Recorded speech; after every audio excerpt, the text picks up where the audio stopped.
सांसों के स्वामी ये नैया पतवार तुमको है अर्पण।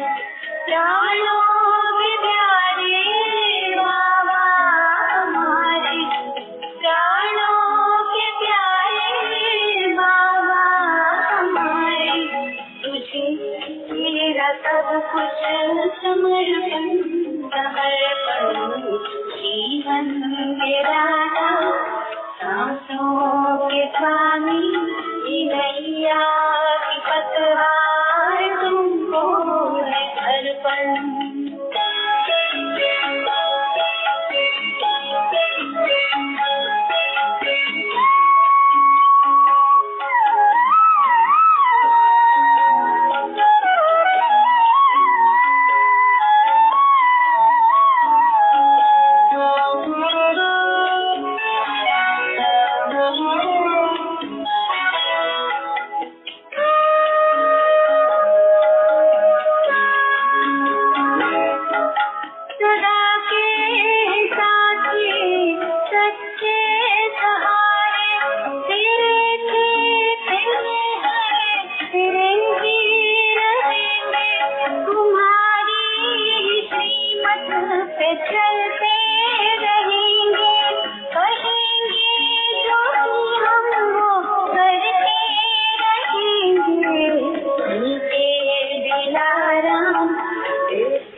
नैया की पतवार तुमको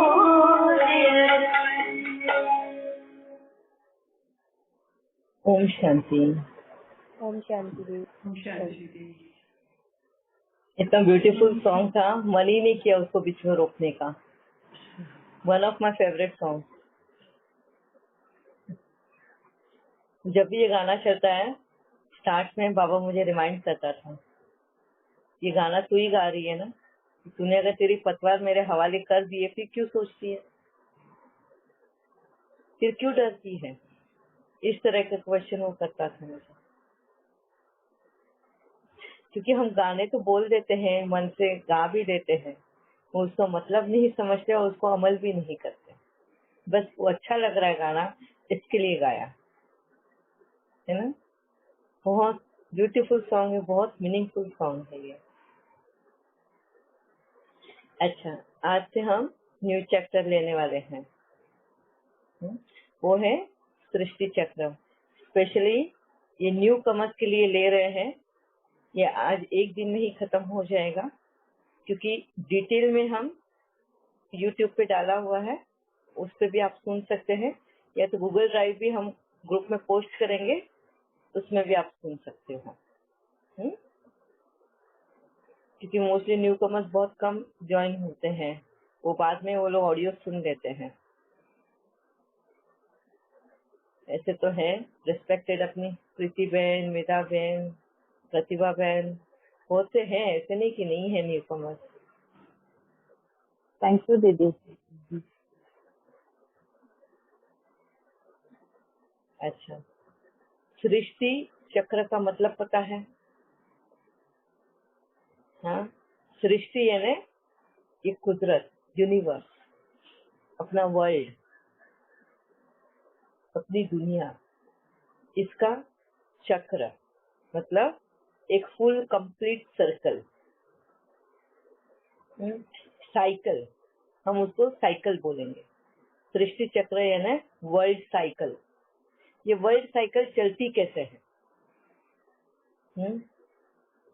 किस तरह से हम उसको काउंट करें, कि कैसे हम बोलते हैं। बहुत बार हम ब्रह्मा कुमारी को ये क्वेश्चन किया जाता है, न्यू कमर या बाहर से जो अज्ञान जो है, कि आप लोग ये 5000 की ही साइकिल है, ये किस पर से आप बोलते हो। हमारे शास्त्रों में तो 4000 साल, 40,000 साल, 50 लाख साल, कितने कितने साल गिने जाते हैं। तो किस ऊपर से आप बोलते हो कि ये सिर्फ 5000 साल का साइकिल है। एक्चुअली ये अप्रोक्सीमेट फिगर बताते हैं, और वो फिगर ये अभी का स्टैंडर्ड टाइम के हिसाब से बताते हैं। अभी जो हम फुल वर्ल्ड में जो standard time and standard date use करते हैं, उस हिसाब से काउंट करके बताते हैं। वो इसलिए क्योंकि कहीं ना कहीं हम एजुकेशन करते वक्त यही कैलेंडर फॉलो कर रहे हैं, और इसी के थ्रू हम पूरा नॉलेज ले रहे हैं, है ना। हिस्ट्री, ज्योग्राफी, साइंस जो भी है, इसी टाइम एंड इसी डेट के हिसाब से हम पढ़ रहे हैं। यही वजह है कि परमात्मा भी इसी टाइम और डेट को लेकर लिंक करके हमें बता रहे हैं 5000 की साइकिल। नहीं तो हर रिलीजन में अपने अपने तरीके हैं डेट्स एंड टाइम को काउंट करने के, है ना। हिंदू कैलेंडर अपना हिसाब से 8 प्रहरों में काउंट होता है। पहले 4 प्रहर, बाद में के 4 प्रहर, ऐसे बोलते हैं ना, 8 प्रहर। आफ्टरनून को 2 प्रहर बोलेंगे, मतलब दूसरा प्रहर। दोपहर अपन ऐसे नॉर्मल लैंग्वेज में तो बोलते हैं दोपहर के वक्त, मुझे समझ में नहीं आया दोपहर क्या है। 2 प्रहर। इस तरह से हिंदू कैलेंडर काउंट होता है। इवन मुस्लिम कैलेंडर है, क्रिश्चियन कैलेंडर है, सभी के कैलेंडर है अपने अपने रिलीजन के हिसाब से उन्होंने टाइम सेट किए हैं, और वो टाइम सेट होता है सनराइज एंड मूनराइज के हिसाब से, है ना। और सनराइज और मूनराइज, मून जैसे अपने शिफ्ट चेंज करता है, उसकी कलाई चेंज होती है तो चेंज हो जाता है। इवन सनराइज एंड ये भी चेंज हो जाता है टाइमिंग। उसकी वजह से हमारे काउंट करने के जो कैलेंडर के हिसाब से है, अपने अपने धर्म के हिसाब से वो चेंज होता है। अगर देखेंगे तो आज अगर अमावस हम बोलेंगे, अभी शाम से अमावस चालू हो रही है, तो नेक्स्ट डे आफ्टरनून तक अमावस हो सकती है, या नेक्स्ट डे प्री मॉर्निंग तक, प्री आफ्टरनून तक अमावस हो सकती है। उसके बाद में अमावस खत्म होगी और नेक्स्ट डे चालू होगा। तो ये हिंदू कैलेंडर के हिसाब से हो जाता है, मगर हमारा यहाँ स्टैंडर्ड कैलेंडर 24 आवर्स की जर्नी लेता है ना। तो ये फर्क पड़ता है। इसकी वजह से ऑल ओवर वर्ल्ड में जो कॉमन लैंग्वेज यूज की जा रही है, उस हिसाब से लेके हमारे परमात्मा ने हमको ये 5000 की साइकिल है, 5000 ईयर्स का साइकिल है, ये हमें समझाया है। दूसरा, बाइबल में भी बताया है हाँ, कि बीसी मतलब before Christ and AC after Christ. जब हमें हिस्ट्री में भी पढ़ाया जाता था, इवेंट्स हमें समझाए जाते थे, तो उसमें भी एसी और बीसी लिखा जाता था। बीसी मतलब before Christ 2000 years before Christ, मतलब या 2500 ईयर्स बिफोर क्राइस्ट, मतलब क्राइस्ट का जन्म होने से 2500 साल पहले की बात है।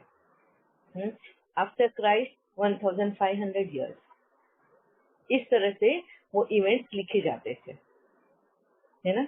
तो वो स्टैंडर्ड कैलेंडर के हिसाब से लिया गया है, ठीक है। तो ये जब हम कैलकुलेशन करते हैं, तो उस कैलकुलेशन के हिसाब से 5000 ईयर्स अप्रोक्सीमेट काउंट होते हैं।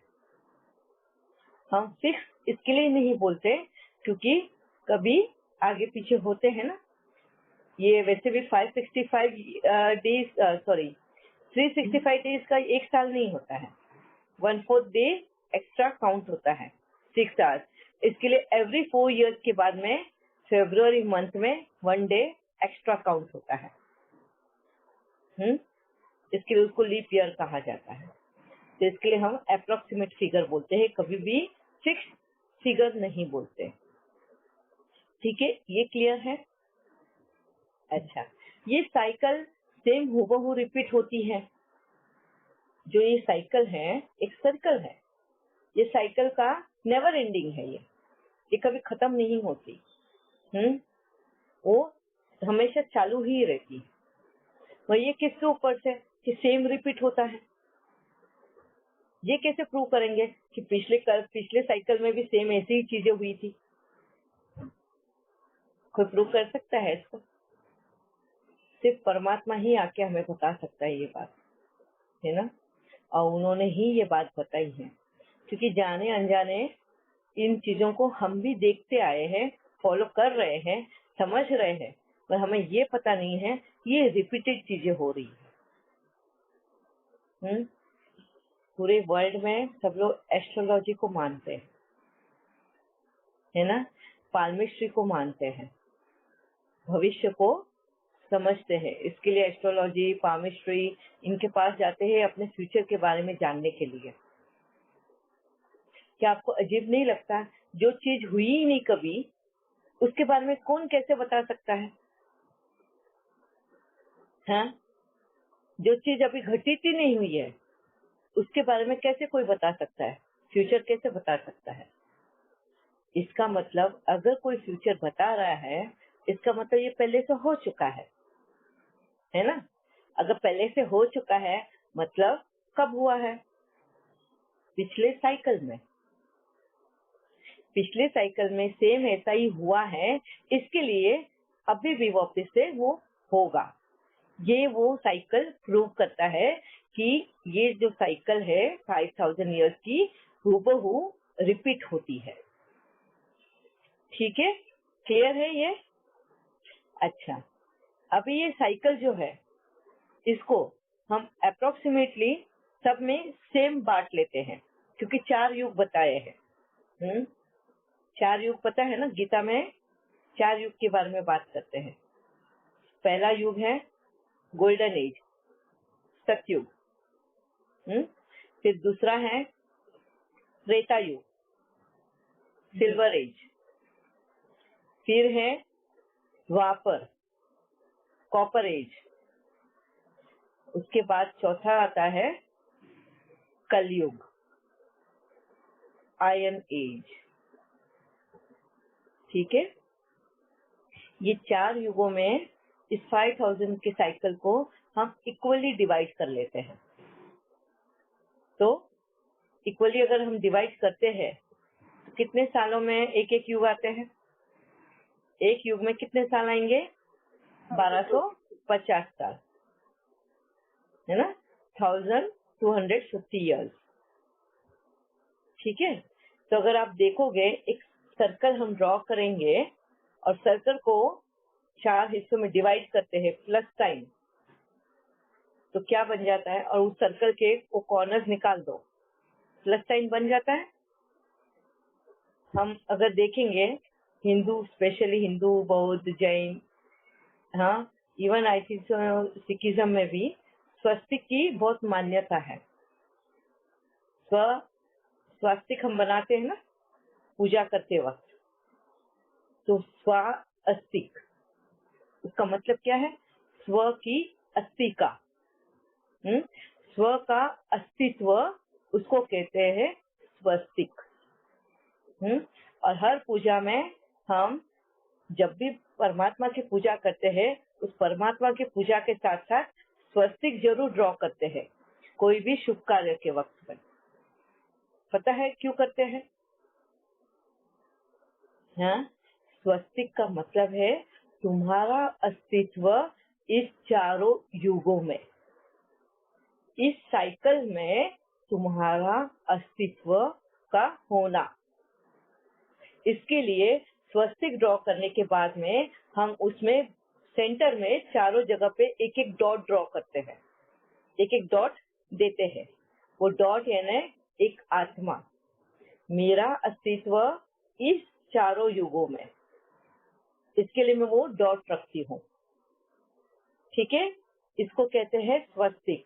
और हर पूजा में, हर कोई भी अच्छे कार्य में हम इस स्वस्तिक को ड्रॉ करते हैं कि मेरा अस्तित्व है, मेरी मौजूदगी इस कार्य में। देखो कितना ब्यूटीफुली हम अनजाने में ही सही वो रिचुअल्स कर रहे हैं, हमें पता भी नहीं है। हाँ, अनजाने में हमें पता है कि हम इन चारों युगों से होकर आए हुए हैं, और हमें पता नहीं है, क्योंकि हमारे पूर्वज करते आए तो हम भी कर रहे हैं, है ना?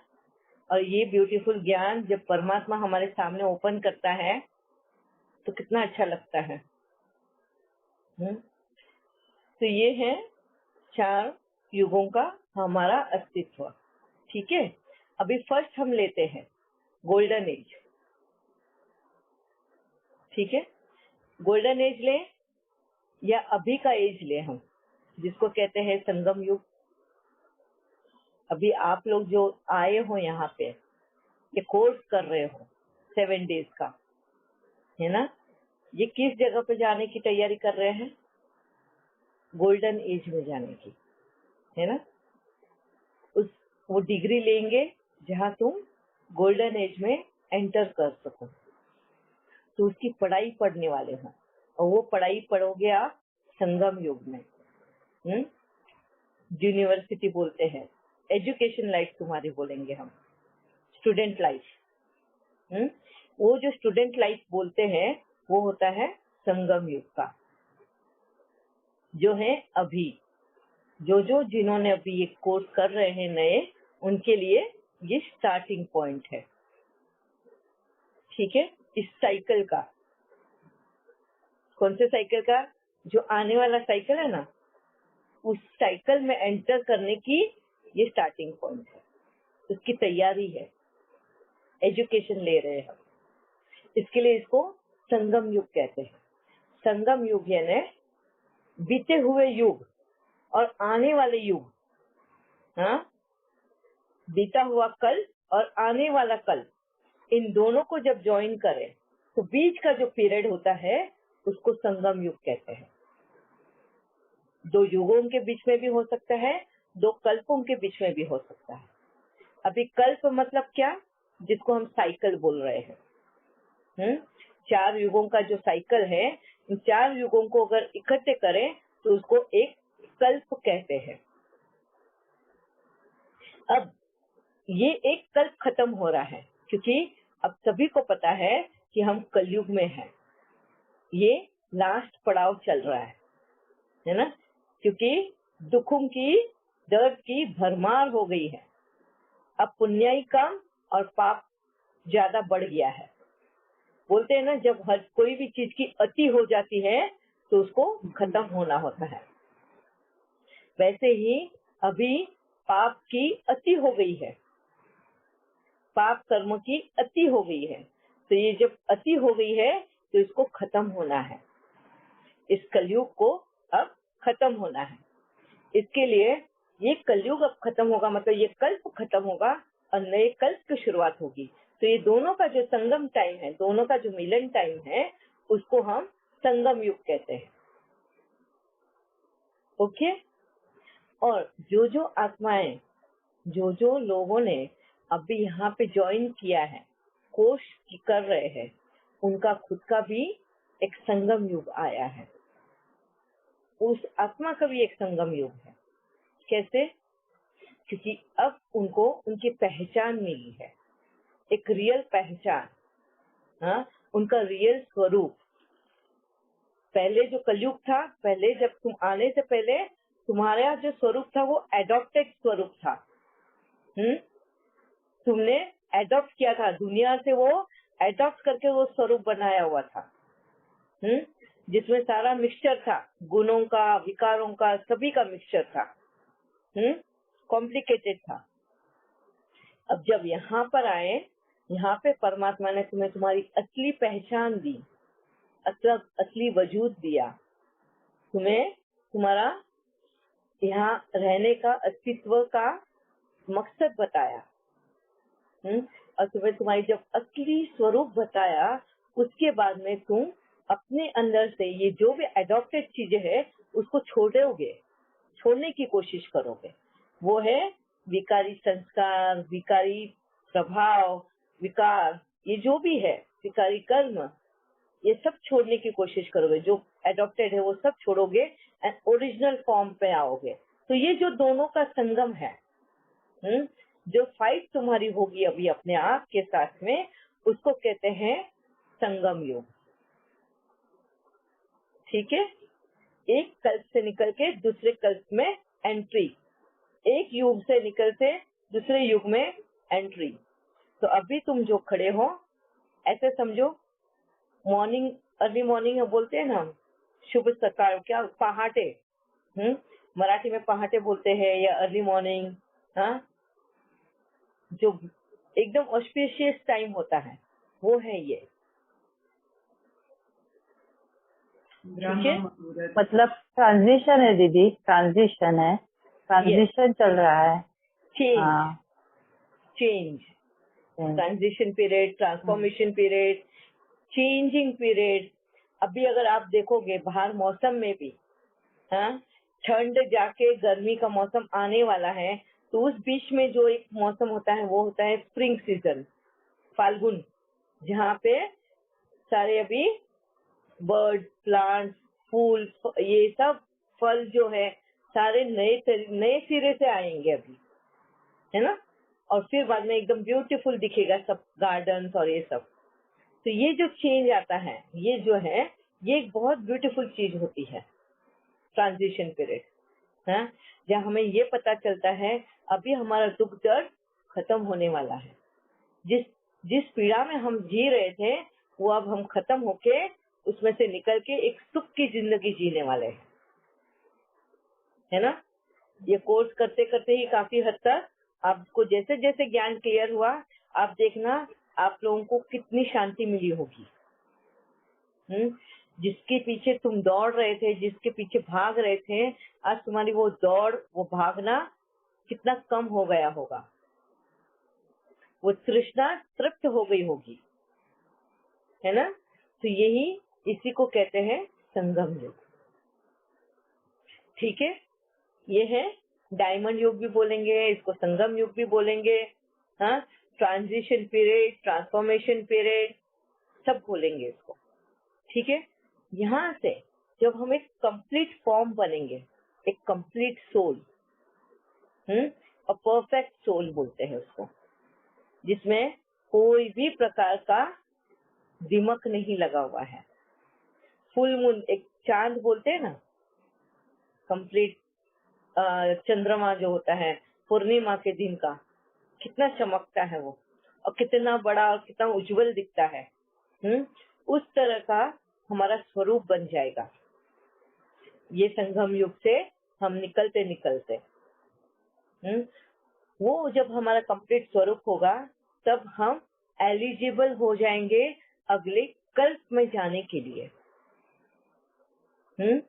तो अगले कल्प में जब हमें जाना होता है तो सबसे पहले हमें अपने खुद के घर में पहले जाना होता है, और हमें खुद के घर में जाने के लिए वो है परम धाम। उसको कहते हैं परम धाम। परम धाम यानी जहाँ हमारा पिता रहता है, परमात्मा, इसके लिए उसको परम धाम बोलते हैं। शिव का धाम बोलते हैं। तो यहाँ से जब हम कंप्लीट एक बहुत सुंदर फॉर्म हो जाएंगे, फिर हम परम धाम जाएंगे, और परम धाम जाने के बाद में वहां से हमारा दूसरे कल्प में आने का स्टार्ट होगा जर्नी। तो जिन जिन आत्माओं ने इस डायमंड युग में या संगम युग में अपना आप में जो चेंज लाया है, जितना फास्ट चेंज लाया, हाँ, जितने अपने आप को समझ के इतनी मैच्योरिटी से अपने आप में कंप्लीट फॉर्म लाने की कोशिश की एंड बन गए, वैसे जो जितना फास्ट बनेगा उतना वो ऊंचा पद अगले कल्प में पाएगा। ऊंचा पद यानी अच्छी जिंदगी। आज मुझे बताओ किसको किसको अपनी अपनी जो ये लाइफ है वो अच्छी है, पसंद आ रही है, जो जी रहे हैं वो? नहीं ना, सबको एक दूसरे की लाइफ पसंद आती है। आप लोगों को लगेगा कि प्रतिमा बहन की तो लाइफ बहुत अच्छी है, हम प्रतिमा बहन बनना चाहते हैं, पर कोई मुझे पूछेंगे तो मैं तो 100% बोलूंगी मुझे नहीं बनना है, मेरे को प्रतिमा नहीं बनना है फिर से।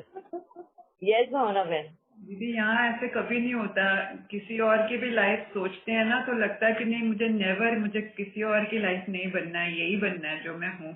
ऐसे क्यों? शायद आप बहुत संपूर्ण हो, मतलब यू आर वेरी संतुष्ट with this life, with your life, because may be तुम्हारी जर्नी काफी बहुत स्मूथिंग रही हो। स्मूथ तो नहीं रही है, लेकिन मुझे अपने प्रॉब्लम्स पसंद है, दूसरों के प्रॉब्लम्स पसंद नहीं है। But I would always prefer better than what I am. मैं हमेशा यही चाहूंगी। कितना गम है मेरा गम कितना कम है। यस बट मैं हमेशा यही चाहती हूँ। यस, भावना बहन के लिए ये लाइन सूट करती है। मैं हमेशा यही चाहती हूँ कि मेरा ये जो रोल है मुझे वापस प्ले नहीं करना है, इससे बेटर जो रोल मिलेगा मुझे वो प्ले करना है। इसके लिए मैंने इतने एफर्ट्स लेके आगे बढ़ रही हूँ, ताकि मैं जब आगे बढ़ूंगी तभी मुझे पता चलेगा कि मुझे किस टाइप का इससे बेटर रोल मिल सकता है। इस दुनिया को इस रोल में रहकर मैंने इतनी सेवा करी है, मगर इससे बेटर अगर रोल मिला तो मुझे कितनी सेवा करने मिल सकती है? कितना मुझे मौका मिल सकता है। जब मैं देखती हूँ बहुत सारे ऐसे मेरे जो आइडल्स हैं उनको, तो मुझे ऐसा लगता है कि इस युग में रहकर भी आज बोलेंगे तो वो बैकबोन है। हाँ, कहीं ना कहीं समाज के, उस कंट्री के, उस वर्ल्ड के लिए कुछ न कुछ दे के उन्होंने एक अपना अस्तित्व बनाया है। जब वो मैं देखती हूँ तो मेरे लिए वो एक पॉइंट हो जाता है कि मुझे ऐसा है, ये रोल निभाना है मुझे अगले कल्प में, और वही मुझे उमंग उत्साह देता है और तेजी से करने के लिए कि मैं वहां पे पहले पहुंच जाऊं, मैं वहां पे उस जगह पे पहले पहुंचूं ताकि वो जगह मुझे मिल पाए, है ना? क्योंकि ये 100% है कि मुझे अगले कल्प में वापस से आना ही